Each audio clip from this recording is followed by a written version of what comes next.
And in Japan, we find an even clearer picture. Because Japan has the oldest continuing hereditary monarchy in the world. They claim to have preserved their original royal line since their gods lived. And they claim direct descent from Amaterasu, the sun goddess. But in their story, they aren't descendants of dragons like we find in Vietnam and China, but they are descendants of a dragon slayer. This is also common in many cultures, especially in Europe.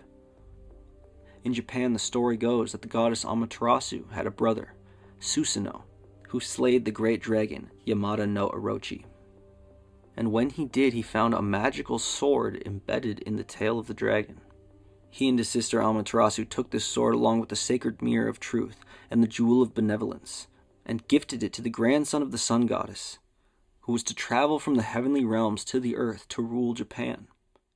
These divine gifts were passed down to his grandson, the first emperor of Japan, and are said to still be in the possession of the current emperor today. But no one other than he himself is allowed to look at these items. Even during ceremonies, they leave the boxes holding these items closed. Some say they don't even exist anymore, and it's all for show, which could be true. But if they are real, the sword in legend is said to have power to control the wind and weather. The mirror is said to reveal a person's true heart or intentions, and some even claims it contains the spirit of Amaterasu herself, and it's possible to communicate with her through it.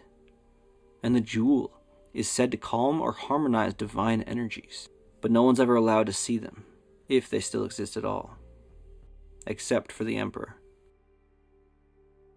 There's one legend that the sword was lost in a shipwreck during transportation in the 19th century, so maybe it's possible to go out and find this divine weapon, if someone hasn't already done so in secret.